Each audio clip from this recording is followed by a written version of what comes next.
ପଶ୍ଚିମବଙ୍ଗରେ ଯୋଉ ସରକାର ଏଥରକ ପଲଟିଲା, ଏଇଟା ହେଇଥିଲା ପ୍ରଭୁଙ୍କୁ ଜଗନ୍ନାଥଙ୍କ ଏଇଟା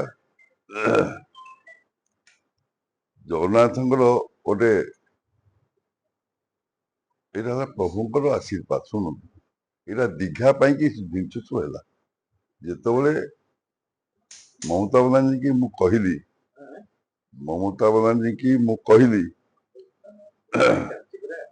ଦୀଘାରେ ଆପଣ ମନ୍ଦିର କହନ୍ତୁ, ମନ୍ଦିର ସବୁବେଳେ ହଉଛି, କିନ୍ତୁ କିନ୍ତୁ ପଥର ମୂର୍ତ୍ତି କରନ୍ତୁ ନାହିଁ।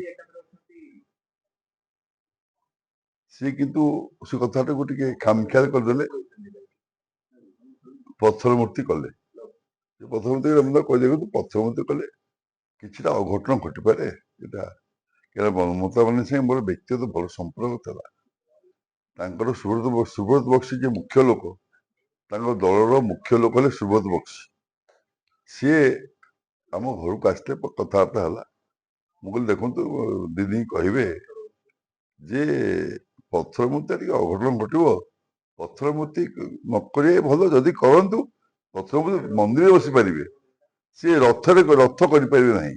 କାହିଁ ରଥ କରିପାରିବେ ନାହିଁ, ଅନ୍ୟ କଥା କିଛି ନୁହଁ, ଯେ ବାଇଚାନ୍ସ ତାଙ୍କ ଦେହରେ ଖଣ୍ଡିଆ ହେଇଯିବ, ଭଲ ମନ୍ଦ ହେଇଯିବ, ସେଥିପାଇଁ ଟିକେ ଖରାପ ଜିନିଷ ଗତି କରେ। କିନ୍ତୁ ସେ ସେଇଟାକୁ ଟିକେ ନାକୁ ଶୁଣିଲେ ନାହିଁ। ସେ ତାଙ୍କ ମନ ଇଚ୍ଛା କହିଲେ ଆମର କଣ ମିଳିବ। ମୁଁ ତାଙ୍କୁ ଭଲ ପାଏ, ଶ୍ରଦ୍ଧା କରେ, ଏବଂ ମୁଁ ଚାହୁଁଥିଲି ଯେ ସେ ସରକାର ଚାଲିଛି, ଦିଦି ଅଛନ୍ତି, ଭଲ ମନ୍ଦ କରୁଛନ୍ତି, ତାଙ୍କ ଯାହା କରିବେ କରିବେ। ତାପରେ ସେ ଶୁଣିଲେନି, ଗଲା। ଆଜି ଆପଣଙ୍କୁ କହିଲି, ସିଏ ଭଲ ଲୋକ ଥିଲେ। ତାଙ୍କ ଚାରିପଟେ କିଛି ଲୋକ ଥିଲେ ଯିଏକି ତାଙ୍କୁ ବାଜେ ରାସ୍ତାରେ ନଉଥିଲେ। ଦିଦିଙ୍କର ଟିକେ ସବୁ ଭଲ, ତାଙ୍କର ସେ ଟିକେ ପତଳା କାନ, ମାନେ ବହୁତ ଭଲ କିନ୍ତୁ ପତଳା କାନ। ହଠାତ୍ ଆପଣ ଭଲ ପାଉଥିବେ, ପୁଣି ଗୋଟେ କଣ ହେଇଯିବ, ଘଣ୍ଟା ପରେ ପୁଣି ଆସି ଅଟୋମେଟିକ ଚେଞ୍ଜ ହେଇଯିବେ। ପତଳା କାନ। ତାଙ୍କ ଯୋଉ ଚାରିପଟେ ତାଙ୍କ ଚେଲା ଚାମଡ଼ା 5-7 ଜଣ ଥିଲେ, ରାକେଟ କରି ତାଙ୍କୁ ରଖିଥିଲେ। ସିଏ ତାଙ୍କର ମନ ଭଲ, ସବୁ ଭଲ, ନା ସେ କେମିତି ଶାସନ କରୁଥିଲେ ଏବଂ ପ୍ରଥମରୁ ଶାସନ କରି ଆସୁଥିଲେ, ତାଙ୍କୁ ଲୋକ ଭଲ ପାଉଥିଲେ।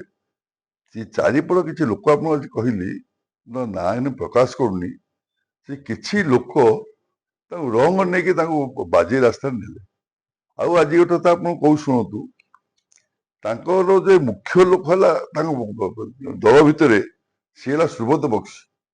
ସବୁଠୁ ଅନେଷ୍ଟ ଲୋକ, ଯୋଉ ଅନେଷ୍ଟ ଲୋକ ଥାଏ ଟିଏମସି ପାର୍ଟିରେ, ସେ ହେଲା ସୁବ୍ରତ ବକ୍ସି। ସିଏ ଭଦ୍ରଲୋକ ଥିଲେ, ରାଜ୍ୟସଭା ଏମପି। ଆଉ ସିଏ ଟଙ୍କାଟେ କାହାଠୁ ଘୋଷ ଖାଆନ୍ତିନି, ପାନ ଖାଆନ୍ତିନି, ଓଲଟି ତାଙ୍କ ହାତରୁ ପଇସା ଖର୍ଚ୍ଚ କାମ କରନ୍ତି। ତାଙ୍କ ରାଜ୍ୟସଭା ସିଟଟାକୁ ଯେତେବେଳେ ସରିଗଲା, ଜବରଦସ୍ତି ତାଙ୍କଠୁ ଭିଡ଼ିକି ନେଇଗଲେ। ଆଜି ଆପଣ ଏଇଟା ଖୋଲା କଥା ଆଜି କହୁଛି, ତାଙ୍କଠୁ ଜବରଦସ୍ତି ଭିଡ଼ିକି ସେ ବହୁତ ଅଭିମାନ କଲେ ଯେ ତାଙ୍କୁ ଡମି ଗୋଟେ କରିଦେଲେ, ଦେଇକି ସେ ରାଜ୍ୟସଭା ସିଟଟାକୁ ଅନ୍ୟ ଲୋକକୁ ଜବରଦସ୍ତି ଦେଇଦେଲେ। ବହୁତ ସେ ସୁବ୍ରତ ବକ୍ସି ମନ ଖରାପ କଲେ, ଏବଂ ଏଇ କଥାଟା ଚାରିଆଡେ ସାରା ବଙ୍ଗଳାରେ ଚର୍ଚ୍ଚାର ବିଷୟ ହେଇଗଲା। ସେଇ ସମୟରେ ସୁବ୍ରତ ବକ୍ସି, ଏବେ କଥା କହୁଛି, ଆମ ଘରେ ଆସି 3-4 ଦିନ ଥିଲେ। ବହୁତ ଭଲ ଲୋକ, ତାଙ୍କୁ ମୁଁ ଭଲ ପାଏ, ଶ୍ରଦ୍ଧା କରେ, କାହିଁକିନା ଅନେଷ୍ଟ ଲୋକ, ତାଙ୍କୁ କିଏ ଆଙ୍ଗୁଠି ଦେଖେଇ ପାରିବ ନାହିଁ, ବହୁତ ଭଲ ଲୋକ। ସିଏ ଥିଲେ, ବହୁତ ମନ ଦୁଃଖ କଲେ, କଷ୍ଟ କଲେ। ତାଙ୍କ ୱାଇଫ ଥିଲେ, ସମସ୍ତେ ଥିଲେ, ତାଙ୍କୁ ଆମେ ବୁଝେଇଲୁ ଯାହା ହେଇଛି କରନ୍ତୁ। ବହୁତ ମନ ଅଭିମାନ କଲେ। ଏଇ ଜିନିଷଟା ଆଜି ଆପଣଙ୍କୁ କହିଲି, ଏଇଟା ନିଆଁ ସତ୍ୟ କଥା। এইটা ତାଙ୍କ ଭୋଟ ଉପରେ ପଡ଼ିଲା। ସେଇଟା ତ ପ୍ରଭୁଙ୍କ କଥା, ମୁଁ ଆଗ କହିଲି ପୁରା, ସେଇଟା ଈଶ୍ୱରଙ୍କ କଥା। ଆପଣଙ୍କର ପବ୍ଲିକ ହେଲେ ଜନାର୍ଦ୍ଦନ, ସିଏ ଯାହା କରିବେ ସେ। ମୁଁ ଗୋଟେ କଥା କହିବା କଥା, ଅହଙ୍କାର ମଣିଷକୁ ପତନ କରାଏ। ଆଜି କହିଲି, ଯେତେବେଳେ ପଥର ମୂର୍ତ୍ତି ବସିବା ଆରମ୍ଭ ହେଲା, ମୁଁ ନାହିଁ କରିଥିଲି। ମୁଁ ଦେଖନ୍ତୁ ଏହା କହିଥିଲି, ତାଙ୍କର ହିତକାଂକ୍ଷୀ ଲୋକ ଆମେ, ତାଙ୍କ ଘରେ ତ ମୁଁ ଯଜ୍ଞ ପୂଜା ଅର୍ଚ୍ଚାରେ ତାଙ୍କୁ ଜିତେଇଥିଲୁ।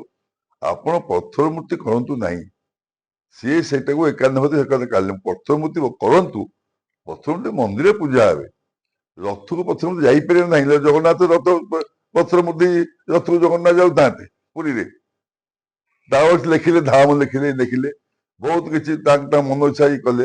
ଏଇଟା ଆପଣଙ୍କୁ ନାହିଁ କଲୁ।